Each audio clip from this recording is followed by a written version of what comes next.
Buonasera a tutti e benvenuti a questa conferenza che sarà tenuta dal professor Maurizio Canepa, professore ordinario di fisica sperimentale della materia e applicazioni, già direttore del Dipartimento di Fisica e la cui esperienza, cioè un'attività scientifica prevalente nel campo della nanofisica, delle superfici ed interfacce sottili.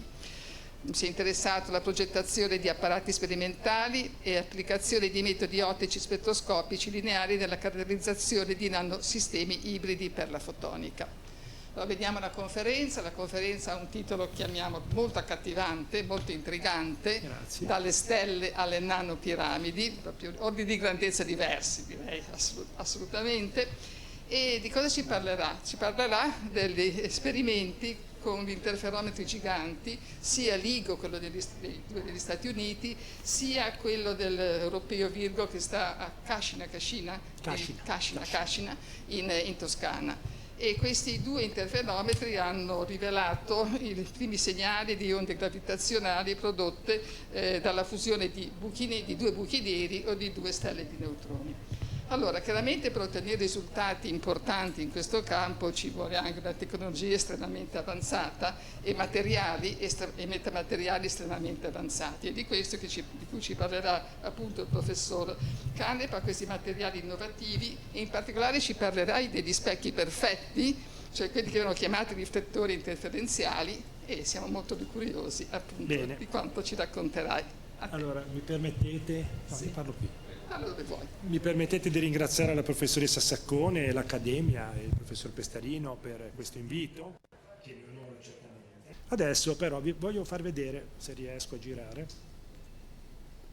vi voglio far vedere insomma che questa storia delle onde gravitazionali, l'affermarsi del concetto delle onde gravitazionali non è così lineare come ve l'ho detto subito adesso. E qui adesso non abbiamo il tempo di raccontare tutta questa storia, questa timeline, no? Questo percorso. C'è un percorso, vedete, in alto tratteggiato, che è un po' la preistoria, insomma, che parte dalla concezione di Newton della forza di stanza, della legge di gravitazione universale, passa attraverso i grandi fisici matematici del Settecento e dell'Ottocento, che hanno studiato le equazioni delle onde, la meccanica celeste, passa in maniera fondamentale per i lavori di Maxwell sulle onde elettromagnetiche, e insomma c'è un periodo dopo, alla fine del Novecento, ai primi anni alla fine dell'Ottocento e dei primi anni del Novecento, in piena Belle Époque, c'è questo fiorire di congetture presunte, a quell'epoca le vedevano un po' come forti, ma adesso sappiamo bene che sono forse un pochino più apparenti di quello che sembrano, analogie tra l'elettromagnetismo e la gravitazione, quindi in particolare tra la forza elettromagnetica, tra la forza di Coulomb, se vogliamo, addirittura la forza di gravitazione. E allora vengono fuori delle congetture che prevedono la relatività, prevedono le onde gravitazionali. Poincaré, per esempio, parla, vedete, di onde gravifiche. Il break, diciamo, la cesura arriva con il 1915, vi dicevo, con la teoria della relatività generale. Nel 1916, dal 16 al 18, scrive 3 lavori sulle onde gravitazionali, e subito alla fine della Prima Guerra Mondiale arrivano le prime conferme. Le prime conferme sono osservazioni astronomiche della teoria della relatività generale, e arriva anche lo stesso Eddington, che è uno, diciamo, che è l'autore di queste conferme osservazionali della relatività generale in astronomia, e critica i lavori di Einstein, vi trova dei difetti. Ora, io non sono un tecnico, vi trova dei difetti nelle approssimazioni introdotte, e tra l'altro questo getta Einstein, mi sembra, ho letto insomma un po' di storia su questo punto, getta Einstein proprio nei dubbi esistenziali dell'esistenza delle onde gravitazionali. Vedete che passano vari anni.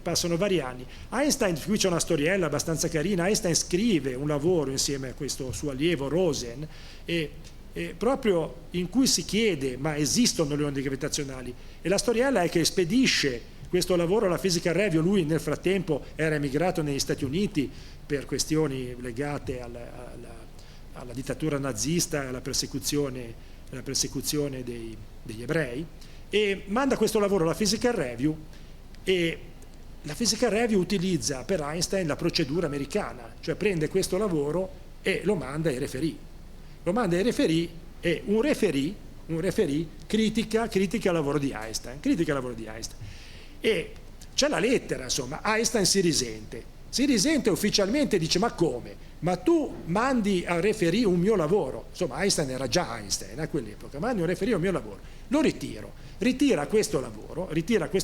Forse è stato un bene, perché insomma l'editor di Physical Review gli aveva trovato degli errori, poi l'editor del Physical Review parlerà con un suo allievo, con Infeld, lo troverà a una conferenza, gli spiegherà il suo punto di vista, Infeld convincerà Einstein, e quindi poi Einstein ricambierà di nuovo idea, le onde gravitazionali.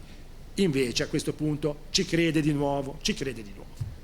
Insomma, vedete che c'è la guerra, ci sono delle cesure. La seconda guerra mondiale, gli scienziati si sono occupati di altro.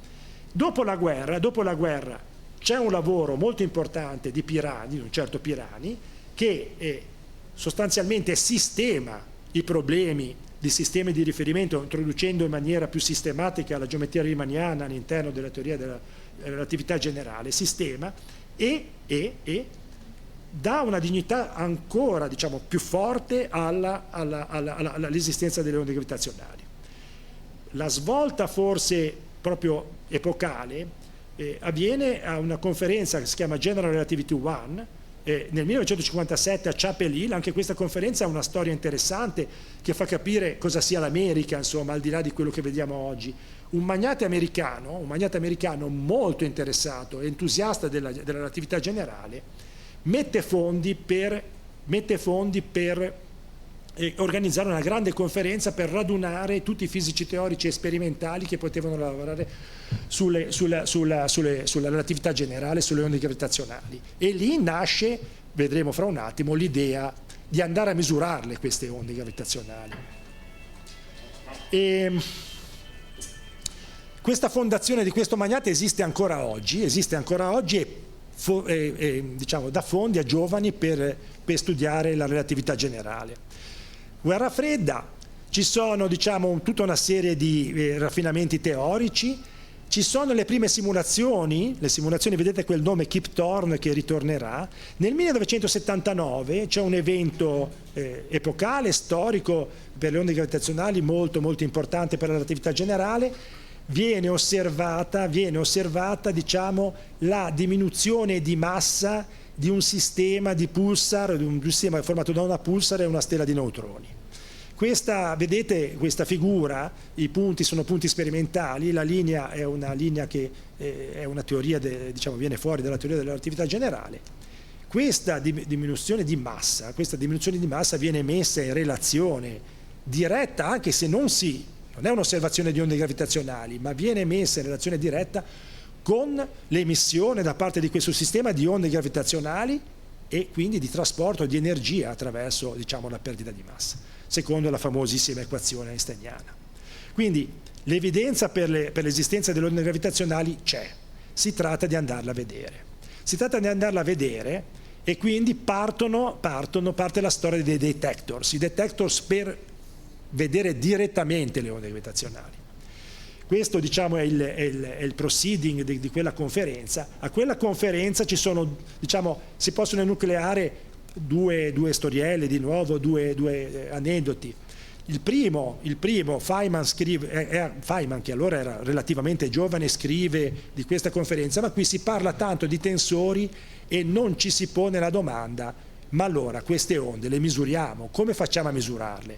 E un po' provocatoriamente introduce il concetto degli anellini appiccicati, insomma, una barra con due anelli. L'onda gravitazionale dovrebbe, attraverso, diciamo, il movimento, una contrazione, un'espansione di questa barra, di questi anelli sulla barra, dovrebbe essere, diciamo, una maniera per poter, ovviamente immaginifica, per vedere queste onde gravitazionali.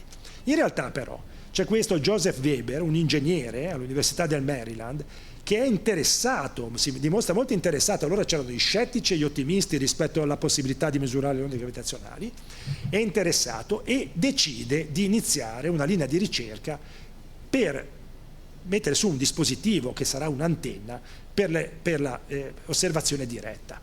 E a quel punto lì le osservazioni teoriche sono tali, la teoria è tale che si sa che cosa deve fare un'onda gravitazionale, si sa. Allora qui c'è sostanzialmente un po' la timeline dei rivelatori, diciamo dagli anni 60 fino alla fine degli anni 70, è il periodo delle antenne gravitazionali. All'inizio degli anni 70 comincia l'idea degli interferometri. Nei primi anni 90, poi a passare diciamo in seguito negli anni 90, si va sugli interferometri giganti, nascono gli osservatori gravitazionali, i LIGO in America, i Virgo in Europa, e poi gli interferometri giganti evolvono in questi interferometri giganti avanzati, che sono quelli che poi porteranno all'osservazione diretta delle onde.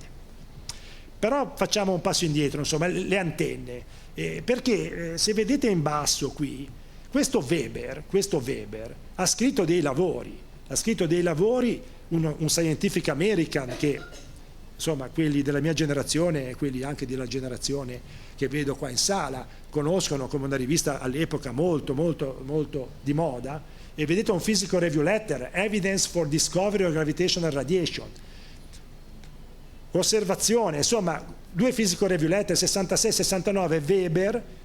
Lì in figura è rappresentata lo schema di principio, è un grosso cilindrone pesante di alluminio, e vedete 3 tonnellate, con un insieme di piezo, un insieme di cristalli piezoelettrici per cercare di captare le contrazioni di questa antenna.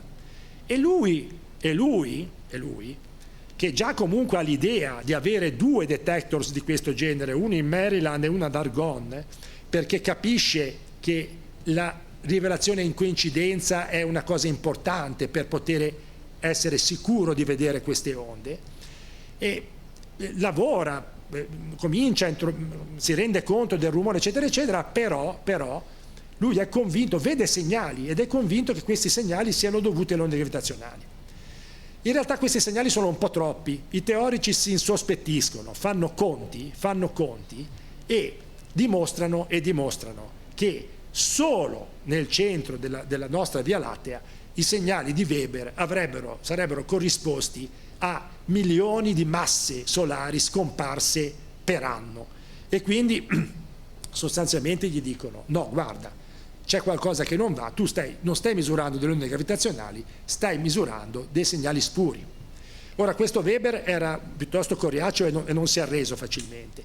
Comunque le antenne hanno avuto un'importanza fondamentale, perché sono state proprio l'avvio di questa ricerca, e facciamo anche un po' di onore all'Italia, all'INFN, all'Istituto Nazionale di Fisica Nucleare, perché in Italia c'è un certo fervore sulle antenne, ci sono esperimenti a Frascati, Roma, Pizzella, vedete in fotografia Edoardo Amaldi, che sicuramente è stato uno che ha spinto per questi esperimenti, e vedete Cerdonio a Padova, insomma ci sono tutta una serie di gruppi che si dedicano a sviluppare antenne criogeniche.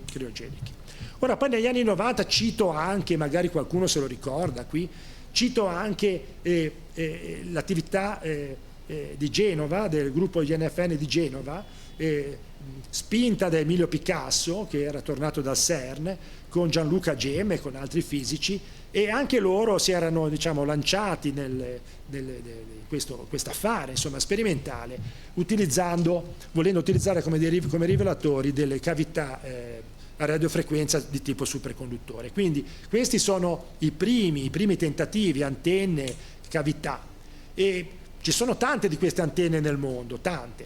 Però alla fine degli anni 70, emerge una visione comune. Queste antenne non sono abbastanza sensibili per fare una detezione diretta delle onde gravitazionali, perché nel frattempo ci si rende conto che queste onde probabilmente erano ancora più basse di intensità di quello che ci si aspettava.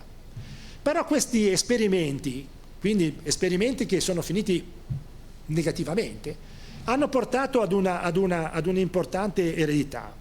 Intanto i scienziati sperimentali, i fisici sperimentali si sono resi conto, hanno preso maggiore coscienza della difficoltà di questa osservazione diretta e hanno studiato e hanno, diciamo, catalogato tutta una serie di rumori, di sorgenti di rumore, alcune anche inaspettate, e hanno riconosciuto l'importanza. Vedete, qui entra in gioco una cosa che arriverà fra un attimo, l'importanza addirittura del rumore termico, cioè il rumore legato al moto degli atomi delle masse di test, il moto atomico.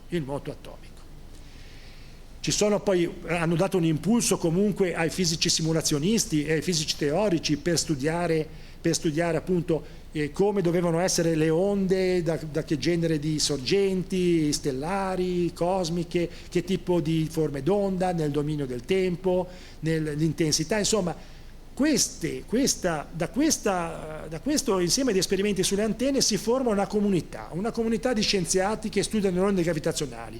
I più giovani di questi scienziati saranno quelli che poi daranno vita agli interferometri. Alcuni di questi sono già adesso verso la pensione, ecco. Ma perché è così difficile? Qui si va su numeri che io faccio fatica a commentare. Cioè, se uno, appunto, tutti questi studi teorici sperimentali hanno portato a una consapevolezza del fatto che queste contrazioni o queste espansioni di questi oggetti, di queste masse di test,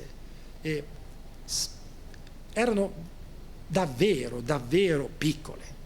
Quanto piccole? C'è un parametro che si chiama parametro H, un parametro adimensionato, che mette in relazione appunto la contrazione e espansione prevista rispetto alla lunghezza dell'oggetto che deve contrarsi o espandersi. Ecco, un'onda, per rivelare un'onda gravitazionale, si comincia a sospettare, fare delle stime, che questo parametro H doveva valere 10 alla meno 21. 10 alla meno 21. Se uno ha un oggetto di 1 metro, sono 10 alla meno 21 metri. E si capisce quindi che le antenne non potevano. L'unica, qui ci si deve dare il merito a tutta una serie di scienziati, pensano all'interferometria. Qui si pensa all'interferometria. L'interferometria è, diciamo così, la possibile via d'uscita al fallimento delle antenne. E qui c'è la storia dell'interferometria. Ci sono i primi prototipi al Caltech, all'MIT, non a caso, 10 metri. Poi vedete, negli anni 80 si comincia a pensare all'interferometro gigante, al chilometro. C'è l'incubazione del progetto LIGO. L'incubazione del progetto LIGO, il nome che ricorre, ci sono parecchi nomi in alto, come vedete, in grassetto ho messo il nome di Rainer Weiss dell'MIT, che sarà poi uno degli scienziati premiati col premio Nobel. Lui sembra che sia il primo che ha proprio messo su carta, all'epoca si scriveva a penna sul quaderno, un progetto di interferometro con gli ordini di grandezza, già con un calcolo sensato di ordini di grandezza. Guardate, c'è una differenza di età, c'è una differenza di data. 1983-84, grosso modo, sono questo progetto LIGO, ma contemporaneamente in Europa parte un progetto europeo, italo-francese, Brillet, Alain Brillet e Adalberto Giazzotto di Pisa. Adalberto Giazzotto, che è stato probabilmente il propulsore italiano principale del progetto Virgo. Vedete quella gap lì, 83, 84, 85. Va bene, poi insomma c'è tutta una storia, c'è sviluppi tecnologici, come diceva la professoressa Saccone, sono fondamentali perché, capite, per andare a pescare quell'H 10 alla meno 21, chiaramente la fisica dei laser fa passi da gigante in quegli anni. vedete che comincia di nuovo 89-91, c'è il primo proposal LIGO, la National Science Foundation dà fondi a LIGO per 2 interferometri. Questa è una data cruciale. Virgo viene approvata nel 92, di nuovo la GAP viene approvata nel 92. I fondi non sono quelli della National Science Foundation, quindi Virgo parte un pochino più tardi e con meno risorse. Un'altra data importante, un altro nome importante, vedete Barry Barish viene nominato direttore di LIGO. Ora, questo Barry Barish, se ho capito bene, fa di LIGO un piccolo progetto Manhattan, cioè un'organizzazione di quel genere, un'organizzazione proprio, come dire, americana, organizzata, con tutta una serie di programmi ben determinati. Lui, più che era un bravo fisico, e prenderà il premio Nobel anche lui, ma proprio perché è riuscito a tenere insieme un progetto molto molto sofisticato, molto molto complicato, perché richiede tutta una serie di tecnologie che richiedono il lavoro di diversi tipi di scienziati, di ingegneri, insomma un lavoro di equipe che coinvolge centinaia di persone. È un piccolo progetto Manhattan, un piccolo progetto Manhattan. Vedete che negli anni 90 cominciano a costruire e cominciano a fare le prime prove ad Hanford, Livingston e anche a Kashina. Alla fine degli anni 90 comincia anche Virgo a cominciare a lavorare.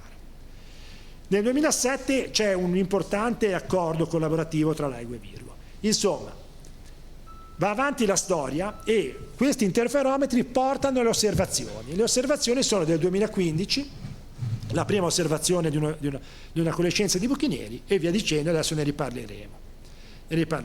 Come adesso qui forse non riesco, però ecco, forse sono riuscito a far partire. Questa qui è una simulazione molto, molto elementare del funzionamento di un interferometro, in realtà è molto semplificato l'argomento. Vedete, ci sono gli specchi, è un interferometro di Michelson, l'interferometro viene loccato, si dice, in maniera da avere un segnale zero quando i 2 bracci dell'interferometro hanno esattamente la stessa distanza. Ricordiamoci di quel 10 alla meno 21. Dopodiché, chiaramente, se cambia, vedete le freccette, se cambia la lunghezza reciproca dei bracci, si ha un'interferenza diversa e si vede un segnale sul detector. Questo segnale però, di nuovo, è l'onda gravitazionale che sposta gli specchi o è il noise? E qui il problema del noise è il problema fondamentale. Questo interferometro è uno strumento di zero e come tutti gli strumenti di zero ha una sensibilità, come dicono gli americani, tremenda, cioè una sensibilità eccezionale a queste piccole deviazioni. In realtà poi l'interferometro che lavora a LIGO, Advanced Virgo e al nuovo interferometro giapponese Kagra è un interferometro molto più complicato con delle cavità Fabry-Perot risonanti che fanno viaggiare il raggio laser su delle distanze molto grandi proprio per aumentare di fatto la sensibilità a quel parametro H che vi dicevo. Adesso non entro nei dettagli di costruzione dell'interferometro, che comunque è un apparecchio molto complicato. Ora, vi dicevo, non soltanto aspetti tecnologici nuovi, innovativi, laser, e poi vedremo altri importanti, ma anche gli sviluppi teorici.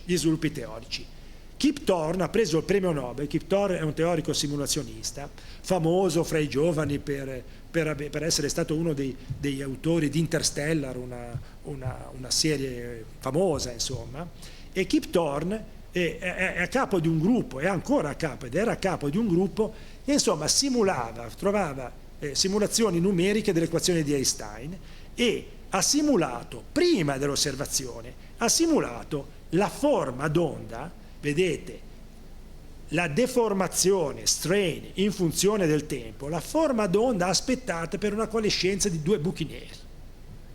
Questo ha avuto un'importanza fondamentale. Il premio Nobel non gli è stato dato perché ha fatto il giochino, Allora questo è un esempio di intelligenza artificiale ante litteram. Perché? Perché cosa fanno poi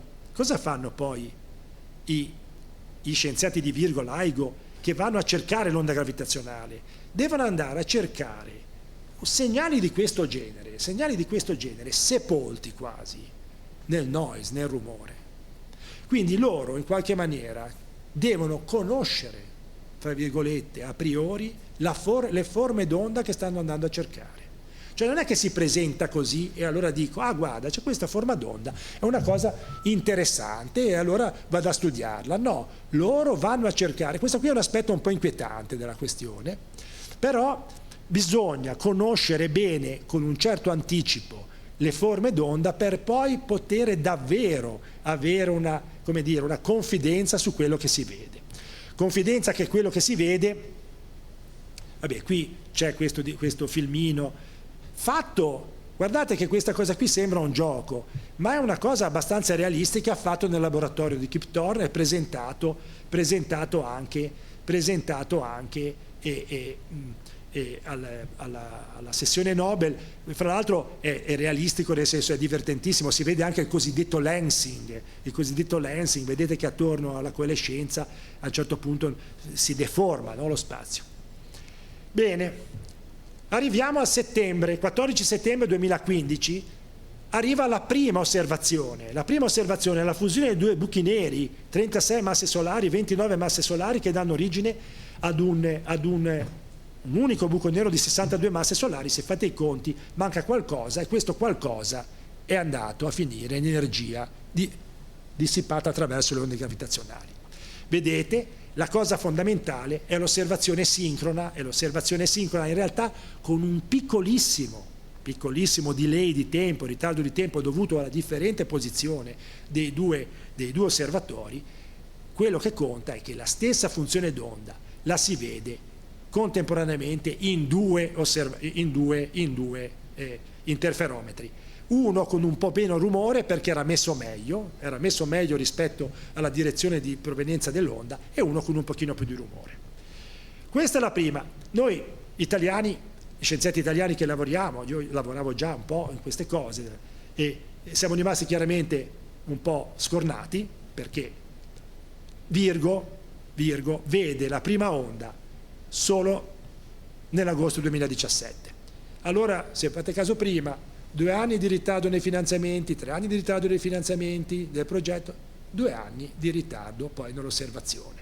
Premio Nobel a LIGO poi sono stati dei signori, durante la lezione Nobel hanno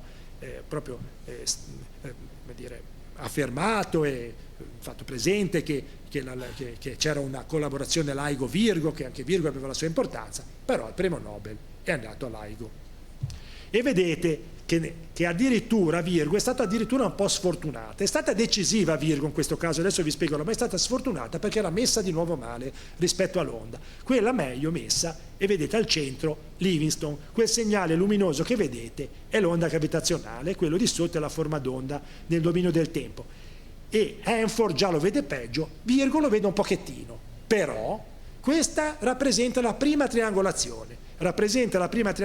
Cosa vuol dire questa triangolazione? Vuol dire che in tempo sostanzialmente reale, perché guardate che questa analisi avviene in tempo sostanzialmente reale, gli scienziati della collaborazione LIGO-Virgo trasmettono a tutti gli osservatori del mondo, tutti gli osservatori astronomici del mondo, la direzione presunta di arrivo dell'onda gravitazionale. Gli osservatori astronomici si girano verso e cosa vedono?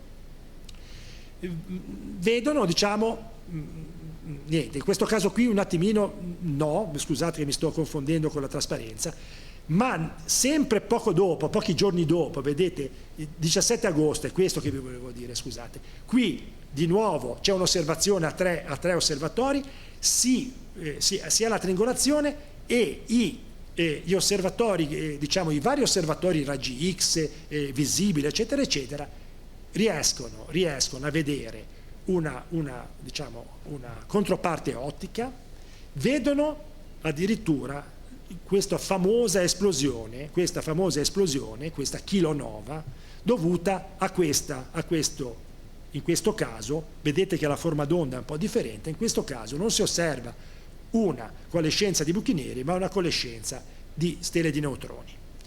E insomma lì poi è stato pubblicato un Nature, è stato un evento molto importante. Purtroppo questi eventi di stelle di neutroni, di coalescenza di stelle di neutroni, insomma, sono molto molto più rari.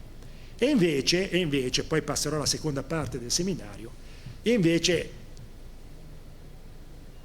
è molto, diciamo, ormai è diventato quasi una routine, adesso non vorrei usare questa parola, vedere la coalescenza di buchi neri.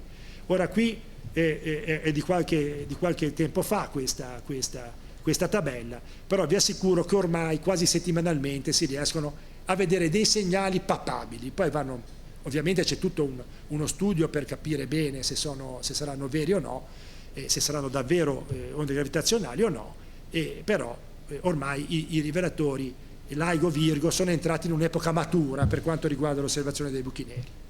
Adesso arriviamo alla seconda parte. Che cos'è che accomuna la scienza dei materiali e la fisica chimica o la chimica fisica dei materiali all'osservazione delle onde gravitazionali?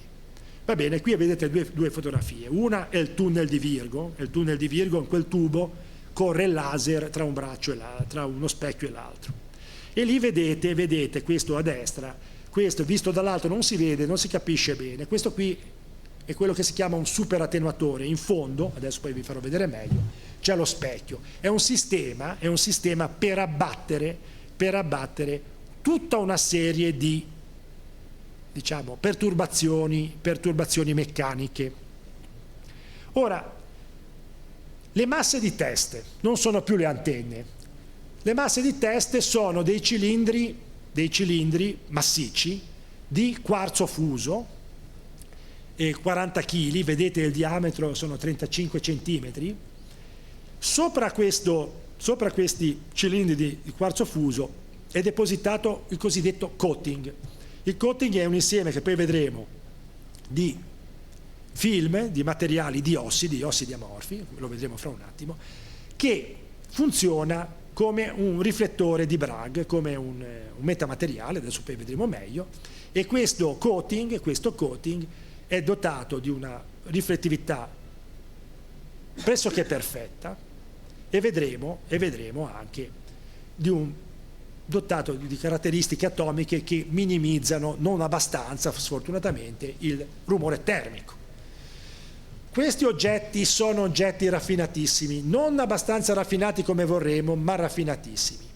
Cioè sono oggetti che su 35 centimetri presentano una notevolissima planarità, una notevolissima uniformità, una rugosità su scala atomica dovuta a delle speciali procedure di pulizia e di polishing del substrato, e quindi insomma sono degli oggetti che oltre all'altissima riflettività garantiscono una bassa percentuale di luce diffusa, di perdite di luce in direzioni non speculari, e vedete un assorbimento della luce estremamente basso, che è importante per non scaldare i materiali e quindi per tenere basso il rumore termico. E quindi qui entra in gioco la fisica e la scienza e la chimica, che fra un po' vedremo, dei materiali. Entra in gioco qui. Entra in gioco non tanto nei cilindri, che non sono così fondamentali. Perché non sono così fondamentali? Perché di luce ai cilindri non ne arriva. La riflettività è dovuta a processi di interferenza che avvengono nel coating. La luce in basso non va e quindi loro non si scaldano. Sono, vedremo, degli oggetti anche loro sofisticati, ma non sono così importanti. L'importante è il coating. Ora, come è fatto esattamente il coating non ve lo posso neanche esattamente dire, perché sono vincolato da una specie di segreto industriale con i produttori. Però quello che posso dire è che è un insieme di, vedete il substrato, quello di quarzo, e poi c'è un insieme di film. Sono 36 unità, questo lo posso dire anche se non dovrei dirlo, sono 36 unità, non sono esattamente come c'è scritto lì, come si può immaginare lì, tutte uguali, sono strati alternati di materiali a basso indice di rifrazione, ad alto indice di rifrazione, in maniera da avere quella che i fisici chiamano una condizione di interferenza costruttiva a quarto d'onda per la luce incidente a incidenza normale. Cosa è questo? Questo qui è un riflettometro di Bragg, un riflettometro di Bragg interferenziale, gioca appunto sull'interferenza della luce che penetra all'interno di questo coating e subisce processi di interferenza. E vedete a destra, questo non è esattamente la figura di merito di questo specchio, ma è quello che i produttori fanno vedere per un altro specchio, e vedete che alla lunghezza d'onda di utilizzo del laser di Virgo, che è 1064 di LIGO, che è 1064 nanometri, abbiamo una riflettività del 99,9% e abbiamo anche un po' di banda dove la riflettività rimane alta e che garantisce una certa stabilità dell'esperimento ottico. Vedete poi che ci sono invece delle frange di interferenza più basse man mano che si allontana in lunghezza d'onda. Questo è uno specchio interferenziale sostanzialmente perfetto dal punto di vista ottico. Ma c'è un nemico che vedremo tra un attimo. Il nemico è il rumore. Quanti tipi di rumore hanno catalogato i poveri scienziati che in 20 anni, 30 anni, prima con le antenne e poi con gli interferometri, hanno dovuto battagliare per poter vedere queste onde gravitazionali? Vabbè, ce ne vengono in mente tanti. A noi il primo che può venire in mente è il rumore sismico. Virgo e LIGO sono dei sismografi eccezionali, vedono qualsiasi scossa però non è quello, vi garantisco, non è quello, perché il rumore sismico è, come dire, può essere, diciamo, combattuto egregiamente. Ci sono dei noise molto più, come dire, dei rumori molto più sottili, molto più maligni. Vedete questa figura strana sulla sinistra? Su questa sinistra in qualche maniera dovete pensare appunto ad una deformazione delle distanze dell'interferometro, tra gli specchi dell'interferometro dovuto al rumore, e in basso la frequenza. E vedete che c'è un intervallo di frequenza attorno, diciamo, da poche decine di hertz ai 700-800 hertz, e vedete qual è il rumore che genera più problemi? È quella retta rossa. Quella retta rossa è la retta, vedete nella tabella, il rumore browniano del coating, cioè il movimento degli atomi, degli strati che compongono il coating, il movimento degli atomi. D'altronde non ci deve stupire, perché se abbiamo detto 10 alla meno 21, quell'H così basso, non ci deve stupire che il movimento atomico generi problemi. E quindi qui inizia la seconda parte davvero. Come fare a combattere questo rumore termico? E qui entra la mia storia personale in questo genere di esperimenti. Nel 2009 vengo contattato da emissari, da Gianluca Gemme, insomma, che è il capo di Virgo a Genova, e hanno interesse nel nostro laboratorio di ottica perché Virgo avrebbe voluto fare delle misure indipendenti delle proprietà ottiche degli specchi che vedremo prodotti da un laboratorio francese, perché questo laboratorio francese ancora adesso è restio a dare dati più o meno precisi sulle cose che fa per questi specchi, e quindi volevano un controllo indipendente. Noi ci buttiamo nel business, e cerchiamo di capire di che cosa si tratta questo business. Va bene, che cos'è questo dal punto di vista, diciamo, del coating? Qui c'è una trasparenza, sono un paio di trasparenze, ho avuto un mio allievo che adesso è a Maastricht, e sostanzialmente dovete pensare che il coating, che nel mezzo di quel coating ci sia una superficie virtuale. Questa superficie è quella che di fatto riflette la luce. Ogni piccola fluttuazione della posizione di questa superficie è rumore. Quindi se c'è una fluttuazione di temperatura, c'è una fluttuazione di questa posizione di questa superficie, e questo sarebbe il rumore termico. Come è fatto? Che materiali sono in gioco? I materiali si conoscono perché sono stati decisi da tutta la collaborazione. Si conosce meno poi il processo di produzione degli specchi, ma abbiamo imparato indipendentemente, anche se i francesi non ce l'avranno mai detto, abbiamo imparato anche noi qualcosa. Il sustrato, dicevo, è un campione commerciale, è un cilindro commerciale di Suprasil, che è un quarzo veramente, veramente trasparente, veramente di qualità notevole. Il coating è fatto da 2 tipi di materiali. Il materiale a basso indice di rifrazione è silica, amorphous e silice amorfa. Il materiale ad alto indice di rifrazione, questo è un pochino più complicato. Qui Saccone mi tirerà le orecchie, non so neanche come chiamarlo. Lei sicuramente, chimica inorganica di queste cose, con i diagrammi di fase. È una miscela di 2 ossidi, ossido di titanio e ossido di tantalio. In realtà è prevalentemente un ossido di tantalio con un 20% di ossidi di titanio. Cos'è esattamente questo oggetto qui? Non lo sappiamo ancora, però ecco qui la ragione del titolo, le nanopiramidi. Se vogliamo capire e vogliamo ottimizzare la risposta al problema del rumore termico, dobbiamo capire come sono fatti questi ossidi amorfi.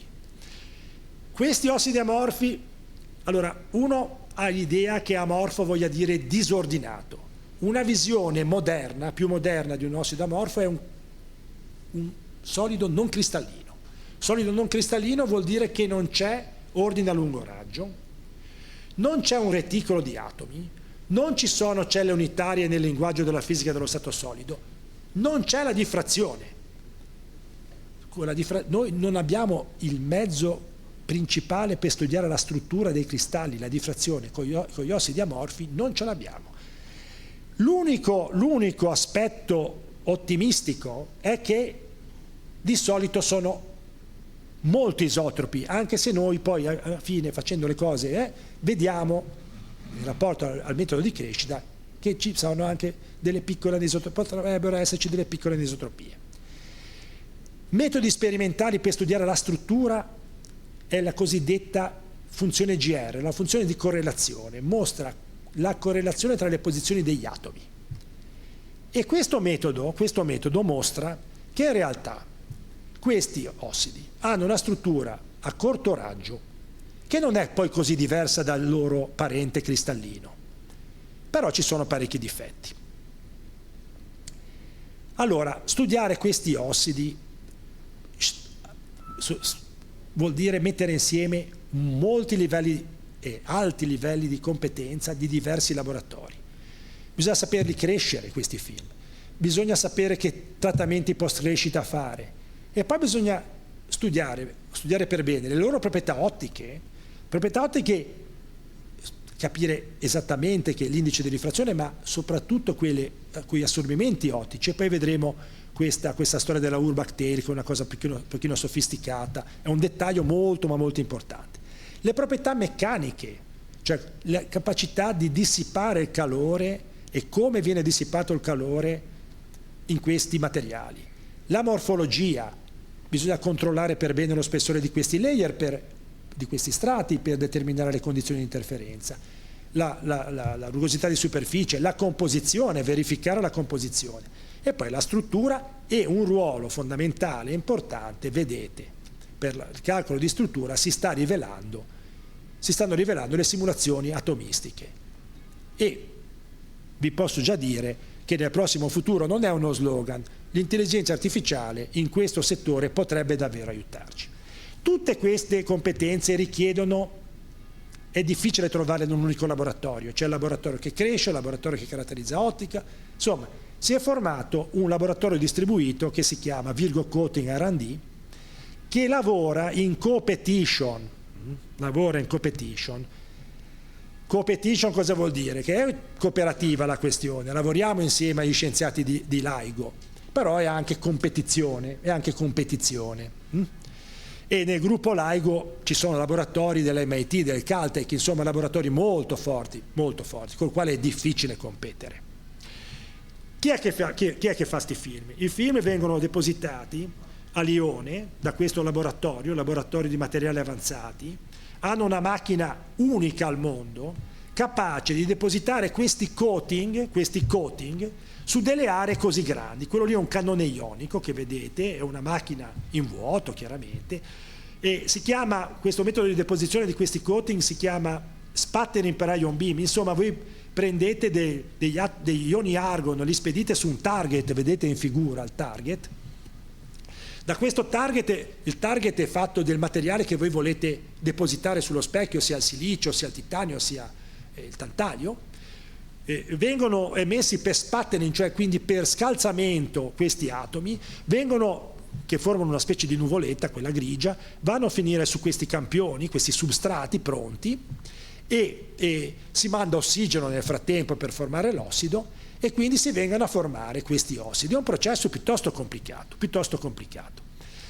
che richiede, poi vedremo, procedure post crescita altrettanto sofisticate.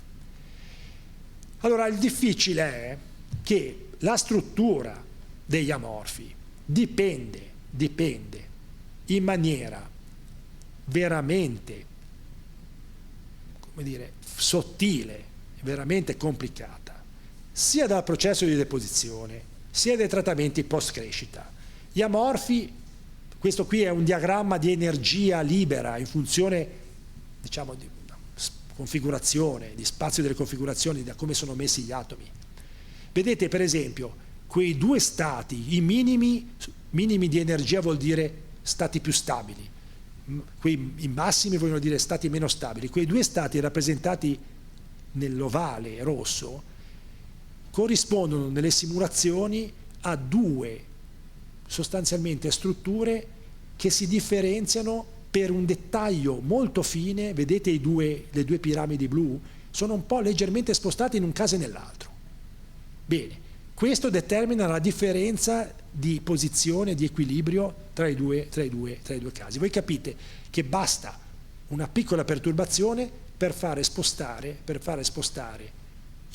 questa struttura da una situazione all'altra. E questo spiega anche un pochino l'importanza poi del calore, dell'aumento di temperatura che può generare dei movimenti. E di fatto questi campioni sono campioni che sono campioni metastabili, non sono stabili, non sono cristalli, evolvono nel tempo, molto lentamente, ma evolvono nel tempo. E allora, è necessario cercare di non farli evolvere troppo nel tempo, ricercare la stabilità a priori. Si fa un annealing, si fa una ricottura, processo di ricottura. Adesso devo tagliare un po' perché vedo la professoressa Saccone che guarda l'orologio. Ce n'ho ancora un po' in realtà. E allora, taglierò qualcosa, insomma. Di questi materiali si conosce abbastanza bene la struttura della silica, sono queste nanopiramidi, vedete a sinistra c'è una silica cristallina, un quarzo alfa, a destra c'è una rappresentazione della silica amorfa.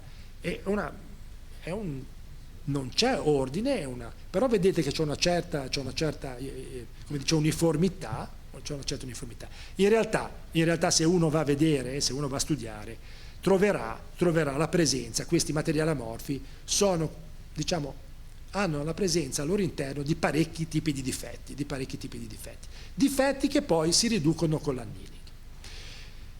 Altri tipi di difetti sono legati intrinsecamente al processo di deposizione, che se non avviene in ambiente ultrapulito può portare alla presenza di specie diverse dagli ossidi, insomma, idrossili per esempio.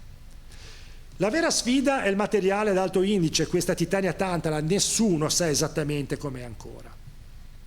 Ecco, che cos'è il contributo di Genova? Il contributo di Genova, domani è il giorno internazionale della luce.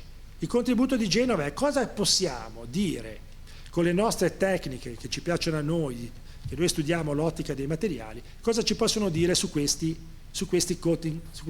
Noi utilizziamo l'elissometria spettroscopica. L'elissometria spettroscopica è una tecnica molto potente e che serve a misurare l'indice di rifrazione complesso dei materiali si possono studiare gli spessori dei film.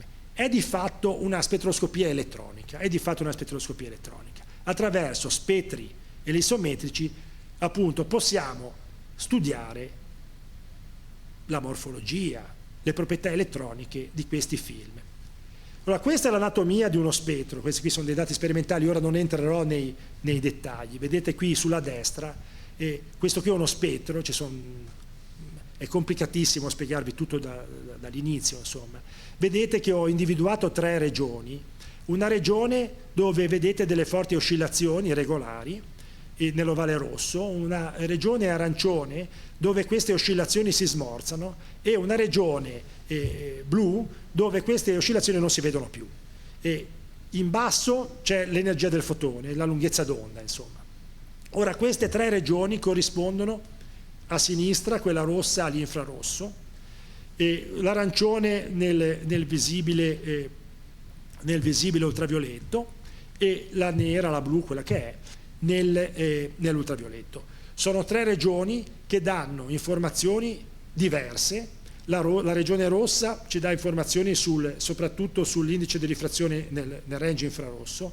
La regione arancione ci dà una grossa informazione sugli assorbimenti ottici fondamentali, e poi vedete che le oscillazioni si smorzano lì, il film diventa completamente opaco, la luce non penetra e lì abbiamo informazioni sulla superficie.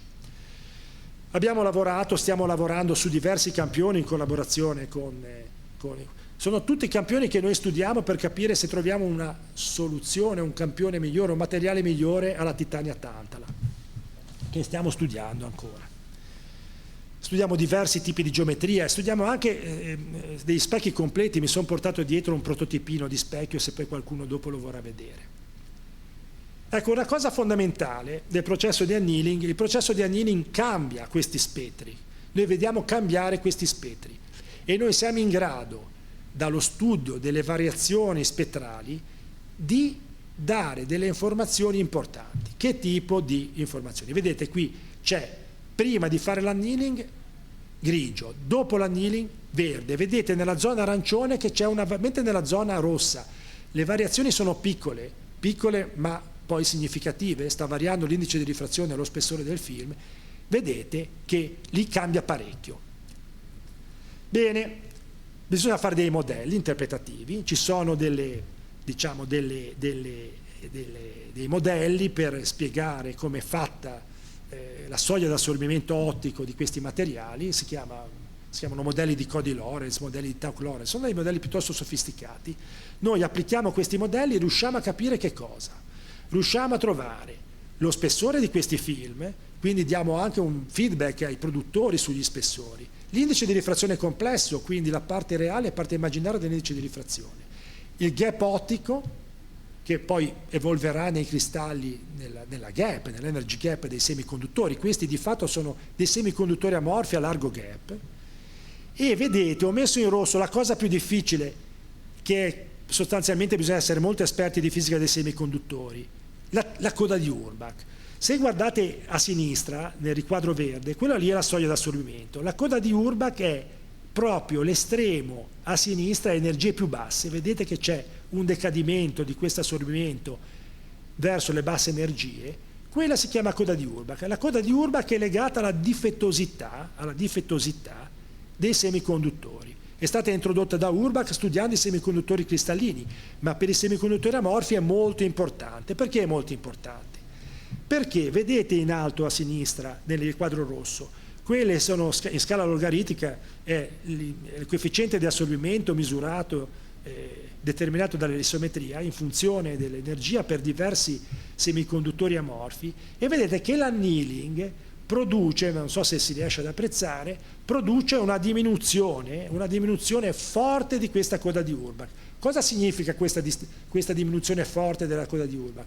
Vuol dire che cambia qualcosa nella struttura dei film, i film sono meno difettosi, i film poi vedremo si rilassano, e la cosa interessantissima, che mettendo insieme l'informazione ottica con l'informazione che proviene invece dai colleghi che studiano le perdite meccaniche, cioè la capacità di dissipare il calore, viene fuori che una coda di Urbach più bassa, una coda di Urbach minore, corrisponde a un rumore termico minore, e abbiamo verificato che la percentuale di titania in questo momento inserita nella matrice di ossido di tantalio è ottimale. Però attenzione, ci è venuto un dubbio: è ottimale cosa vuol dire? È ottimale in rapporto alle procedure di annealing utilizzate. A noi ci è venuto un dubbio forte, ma non è che che la procedura di annealing, cioè la temperatura, la durata di questo riscaldamento possa essere funzione, diciamo, per migliorare la qualità di questi strati, possa essere funzione della concentrazione. Ebbene sì, e allora ci è venuto la voglia, ed è importante, un contributo importante che stiamo dando alla collaborazione. Addirittura siamo davanti agli americani, ve lo dico con un certo orgoglio, gli americani questo non l'hanno ancora fatto. Noi andiamo a monitorare in tempo reale l'annealing, cioè fino ad oggi cosa succedeva? Si facevano questi specchi, si scaldavano e poi si andava a vedere cosa succedeva, bisognava tirarli dentro e tirarli fuori da una macchina. Noi invece prendiamo questi prototipi, li mettiamo su una macchinetta, scaldiamo, è una macchinetta piuttosto sofisticata, ci permette di fare una rampa in temperatura controllata e andiamo a vedere, andiamo a fare una misura di elissometria, una misura ottica in funzione del tempo durante il riscaldamento, quindi durante la rampa di annealing, durante una fase di stallo ad alta temperatura e poi nel raffreddamento. Ora non sto a spiegarvi tutto perché sennò facciamo notte, ma quello che abbiamo osservato e che stiamo, diciamo, dicendo alla collaborazione: guardate, intanto la temperatura di deposizione. Allora vedete che nella fase di riscaldamento a sinistra, nella fase di riscaldamento, lì sono rappresentati lo spessore dei film e l'indice di rifrazione. L'indice di rifrazione, lo spessore dei film, a un certo punto, a una certa temperatura, in alto, vedete attorno a 250-300 gradi centigradi, comincia a cambiare in maniera forte. Poi durante il plateau, diciamo, la temperatura costante cambia meno e poi si ha un'evoluzione durante il raffreddamento. Bene. Noi cosa stiamo dicendo, cosa abbiamo detto ai produttori? Guardate che noi non siamo convinti che la temperatura di deposizione, che bene o male ci dicono essere intorno ai 100-150 gradi centigradi, possa essere la migliore. Forse, se andate a temperature un pochino più alte, attorno a 250 gradi, cosa vuol dire che cambia lo spessore? Vuol dire che c'è mobilità atomica. E se c'è mobilità atomica è probabile che se depositata a quella temperatura il film venga naturalmente migliore. E allora gli stiamo dicendo questo, gli stiamo anche dicendo: guardate, questo qui è il vostro protocollo, 10 ore di riscaldamento a temperatura costante potrebbero non bastare, perché vedete che c'è ancora evoluzione dei parametri ottici. Purtroppo ancora non riusciamo a fare lo stesso mestiere che abbiamo condotto, cioè tirare fuori un valore dell'indice di rifrazione in funzione della temperatura o un valore dello spessore in funzione della temperatura, per l'energia di Urbach, che sarebbe un parametro fondamentale. L'energia di Urbach è legata al disordine, vi ho detto, e il disordine è intrinseco nei materiali amorfi. Proprio per la loro natura, assenza di ordine cristallino, ma anche per la quantità di difetti che si accumulano nel processo di crescita e che non vengono del tutto eliminati nel riscaldamento. Insomma, la parte di energia di Urbach legata al disordine topologico diminuisce con l'annealing, noi lo vediamo chiaramente, però non riusciamo a quantificarla. Perché? Perché noi lo possiamo vedere a posteriori, di nuovo, dopo aver scaldato, oppure nella fase di stallo ad alta temperatura, dove la temperatura rimane costante e quindi il disordine dovuto all'agitazione termica degli atomi è sostanzialmente costante. Ma lì vedete che la differenza nel tempo dei due spettri è veramente minima. La differenza la si vede quando si raffredda, insomma. Noi adesso cercheremo di capire come distinguere la parte di Urbach dovuta al disordine termico e la parte di Urbach dovuta al al disordine topologico. Insomma, vado verso la fine. I nostri esperimenti, insieme a simulazioni di tipo atomistico e ad esperimenti di raggi X, fanno emergere una visione. Con riscaldamento si ha una ristrutturazione strutturale del film, sia del silicio nel caso del silicio amorfo, sia nel caso dell'ossido di tantalio, perché le simulazioni sono per l'ossido di tantalio, ma anche noi pensiamo per i nostri campioni. E si ha un contemporaneo, diciamo, instaurazione di un ordine a medio raggio, sostanzialmente fino al secondo vicino, si riordina un po' l'amorfo, non è più un amorfo completamente disordinato, fra virgolette, non è un cristallo. Porta ad una diminuzione dell'Urbac Energy e anche una diminuzione del noise termico. Dunque, come si può fare, adesso davvero arrivo alla fine, come si può fare a ridurre, al di là del lavoro sui materiali, come si può fare a ridurre il thermal noise, il noise termico? Chiaramente, diminuendo la temperatura di lavoro degli specchi, 4 Kelvin, è quello che si propone l'interferometro Kagra in Giappone, è quello che si proporrà l'Einstein Telescope, questo grosso progetto di cui non ho tempo di parlare, che stiamo proponendo al Ministero e alla Comunità Europea. C'è un piccolo problema però, avete visto, questi sono interferometri giganti, hanno delle camere vuote enormi, hanno dei portacampioni, chiamiamoli così, enormi. Bene, esiste, a Kagra in Giappone lo vedono già come un problema, esiste un problema serio, la formazione di ghiaccio dovuto alle molecole di acqua residue dopo aver effettuato il vuoto in questi tubi, insomma. Il vuoto è buono, 10 alla meno 8, 10 alla meno 9 millibar, però non è abbastanza buono, e chi ha lavorato nel vuoto sa che le molecole d'acqua sono difficili da eliminare completamente dagli apparati di vuoto, e se si lavora a bassa temperatura queste molecole d'acqua si vanno a depositare sulla superficie dello specchio, e lo fanno in maniera sostanzialmente continua, quindi si va a formare uno strato di ghiaccio. Uno strato di ghiaccio che va controllato. Bene, nostro contributo, noi siamo capaci con l'elissometria in tempo reale, abbiamo fatto una simulazione sperimentale con un criostato, siamo capaci a controllare questo strato di ghiaccio in tempo reale, capire quanto è grande. Se riusciamo a vedere degli strati di ghiaccio, qui c'ho il mio collega Magnozzi che ha fatto queste misure e che vedete in alto lì a destra il nome, e riusciamo a controllare lo spessore di ghiaccio a livello di pochi strati atomici. Adesso c'è da superare questo problema, ci si sta lavorando, ci lavorano in tanti. Un'altra possibilità che purtroppo non fa parte delle nostre competenze è quello di usare un nuovo paradigma. I specchi fatti con coating cristallini. Questi specchi sono specchi veramente perfetti, veramente perfetti. Non è ancora chiaro, ci sono due problemi qui, non è ancora chiaro se sono davvero risolutivi sul rumore termico, perché ci sono delle ambiguità da risolvere. Quello che è chiaro fino adesso è che non siamo ancora capaci, chi li fa non è capace a produrre dei coating su un'area, come vi ho fatto vedere, di 35 cm di diametro. Non siamo ancora capaci.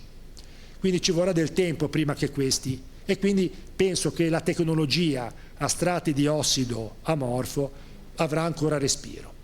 Questo è il progetto Einstein Telescope, nel quale siamo coinvolti come unità INFN, come unità universitaria di Genova, sto per finire, e questo è il nostro poi progetto abbiamo preso un progetto PNRR che si chiama Einstein Telescope, in realtà Infrastructure Italian Consortium, e abbiamo acquisito delle macchine, riusciremo per esempio a fare una cosa che fino adesso non siamo riusciti mai a fare, a rivelare perdite ottiche molto molto più basse di quelle che riusciamo a rivelare con l'elissometria, e abbiamo acquisito un elissometro infrarosso spettroscopico che ci apre la strada allo studio delle vibrazioni di queste unità primarie, E quindi noi speriamo di mettere insieme l'informazione sulle vibrazioni con le informazioni sulle proprietà ottiche elettroniche e quindi di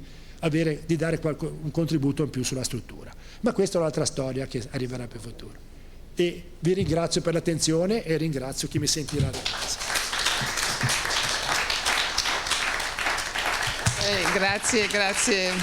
Grazie Maurizio. Sono stato un po' lunghino. Vabbè, ci sta, dai.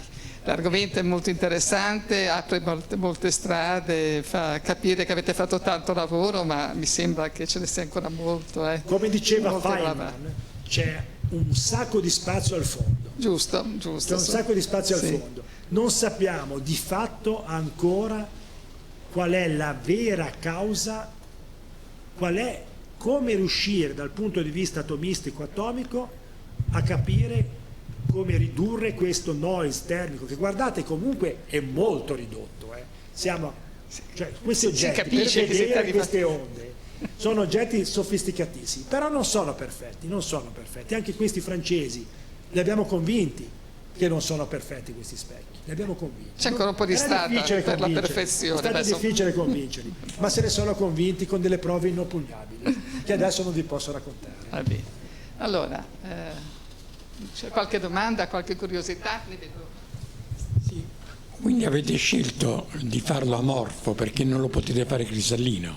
Allora la risposta è, quando hanno scelto di farlo amorfo, quando hanno scelto di usare degli amorfi, i cristallini non c'erano ancora, quindi lì non c'era scelta. Adesso si tratta di scegliere se continuare a farli amorfi o farli cristallini. Si sta seguendo la doppia strada, si continua a cercare di ottimizzare gli amorfi, magari cambiando i materiali, facendo una ricerca, al posto della titania si mette la zirconia, al posto della titania si mette la niobia, qualcosa di questo genere. Ci arrivano mensilmente campioni da studiare e nel frattempo ci sono dei gruppi che lavorano per lo sviluppo di questi coating cristallini. Come ti dicevo, il problema essenziale è di passare dalla dimensione tipica del pollice ai 35 cm che sono 25 cm sono 10 pollici, quindi 35 cm fate voi i conti. Non riescono a depositarli e a renderli uniformi su quella scala, non ci riescono. E io ho qualche dubbio che ci riusciranno per parecchio tempo. E quindi io penso che per i prossimi 10-15 anni andremo ancora avanti a cercare di ottimizzare. Io sarò già in pensione nel frattempo, Michele Magnozzi probabilmente no, e lui dovrà studiare ancora i materiali, se ne avrà voglia, i materiali amorfi. Qualche altra domanda? Qualche altra curiosità? Aggiunta ai ragazzi? Niente. Io ti volevo chiedere, quando ho visto quegli ossidi mi sono un po'... ma lei è una specialista, è una chimica inorganica, è il loro pane. No, va bene. Poi loro sono specialisti a Genova nei diagrammi di fase. Sì, vabbè, tutte quelle cose lì. No, così, mi piacerebbe studiare, ma ormai i tempi sono passati. No, volevo sapere un po' la scelta di questi ossidi sulla base, su quale base è stata fatta, visto che c'è zirconio, c'è niobio, c'è... Allora, tu hai bisogno di un materiale a basso indice e un materiale ad alto indice. Più la differenza di indice è grande, meno spessore hai bisogno. Adesso qui è un po' complicato, ma meno spessore hai bisogno del coating ad alto indice. Più è grande l'indice e più hai bisogno e più puoi permetterti di ridurre. Ridurre lo spessore vuol dire avere meno noise termico. Certo. Quindi tu devi cercare degli ossidi ad alto indice. Okay.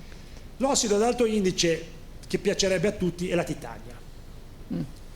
L'ossido di titanio. Però la titania quando tu hai bisogno per forza di fare l'annealing, perché se no fai la ricottura, il film è troppo compresso e disordinato, hai dei problemi.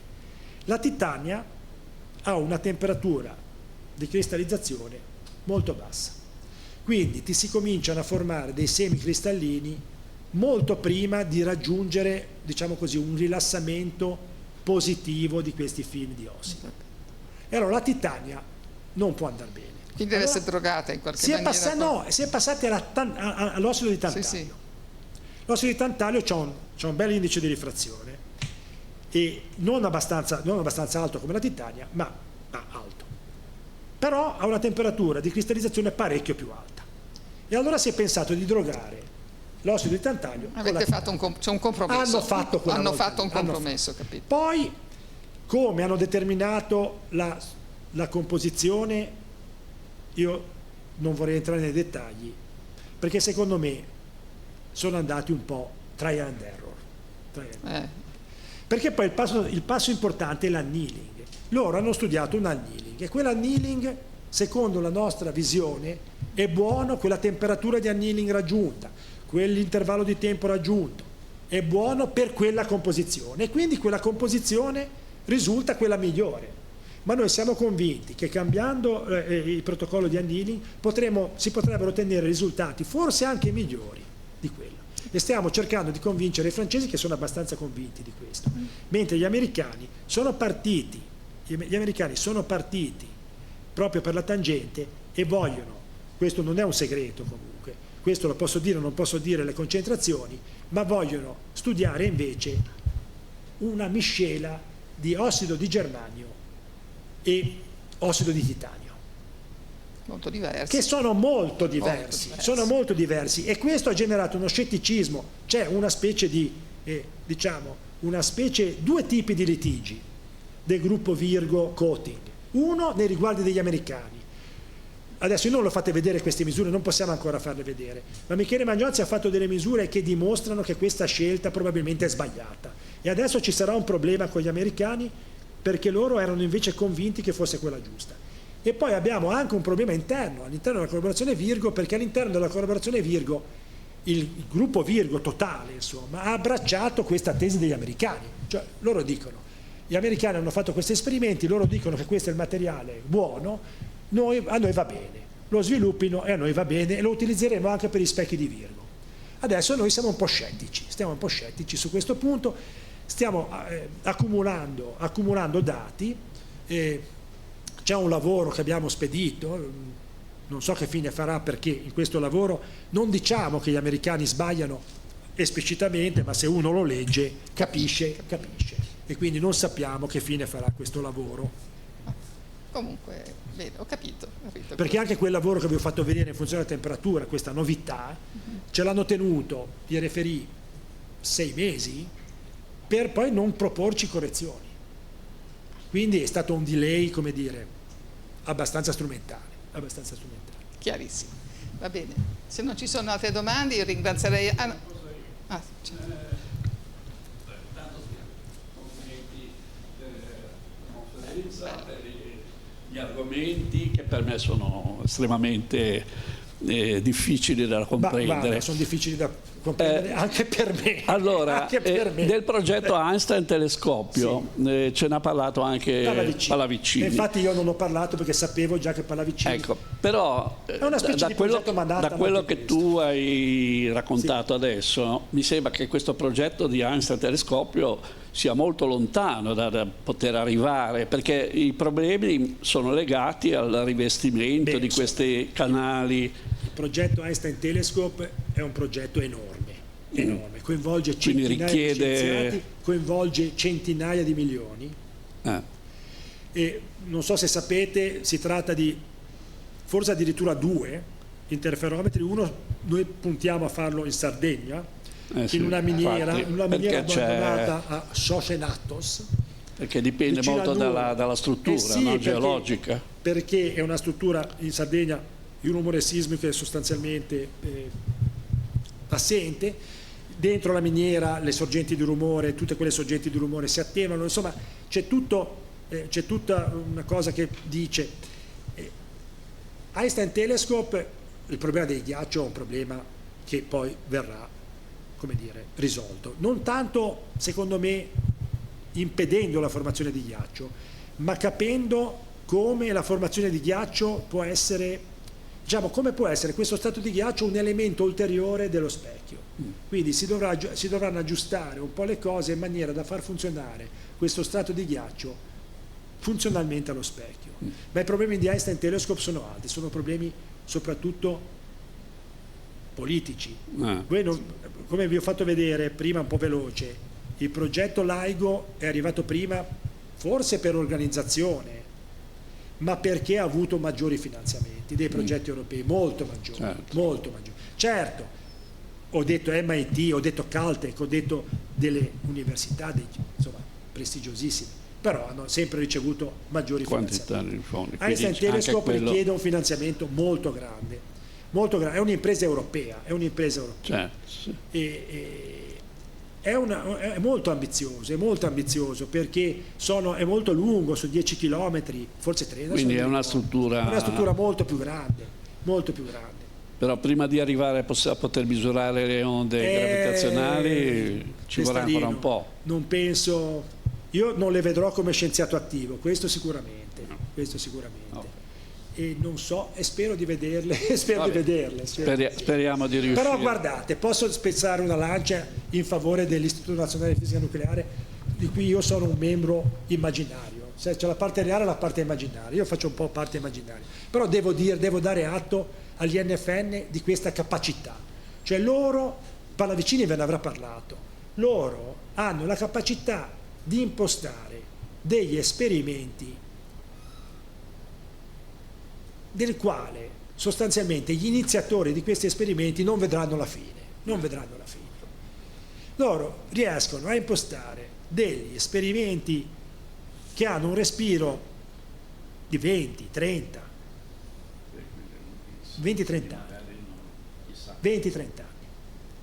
E vi assicuro che il management di Einstein Telescope, abbiamo un management di Einstein Telescope molto manatizzato, cioè stanno facendo le cose in maniera estremamente organizzata, quasi industriale. Io qui in prima fila ho un fisico legato all'industria, cioè con delle tempistiche tutte organizzate, con una divisione di compiti. Questi sono progetti che richiedono una perfezione sotto 10.000 punti di vista, e ogni punto di vista c'è un gruppo di ricerca, quindi devi mettere insieme 10.000 gruppi di ricerca. Quindi è un lavoro enorme. Ma io, guardate, Virgo, quando io sono entrato in Virgo c'erano scienziati di primo livello, persino a Genova, che ironizzavano sul nome di Virgo perché Virgo non avrebbe mai visto niente. Dove il niente, immaginate, Virgo, il niente.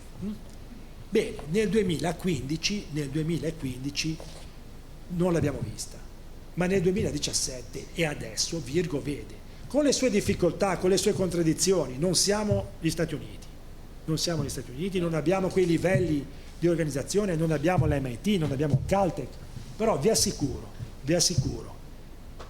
c'è una comunità di scienziati. Ho fatto il nome di Gemme adesso è lo spokesperson, abbiamo a Genova lo spokesperson, cioè il personaggio che va a raccontare le cose di Virgo. Gente preparata, attenta, capace e soprattutto paziente, cioè capace di fare management di esperimenti veramente a lungo termine. Cioè l'attesa, voi dovete pensare, 20 anni senza vedere nulla. Cioè quello stronca qualsiasi scienziato e stronca i finanziatori. Ma perché ti devo dare dei soldi se tu hai 20 anni che non vedi niente? Sì, è un problema. L'osservazione dell'onda gravitazionale è arrivata quando ormai sostanzialmente si era proprio alla disperazione, fra virgolette. È arrivata. Va bene. Grazie ancora. È stato veramente interessante, affascinante. Allora, una cosa devo dirvi, che lunedì 19 maggio ci sarà alle 16:30, non alle 17 come al solito, Premio Montale fuori di casa, e saranno Adriana Beverini, Barbara Sussi, Pino Boero e Beppe Manzitti. Spero che possiate essere presenti. Arrivederci a tutti.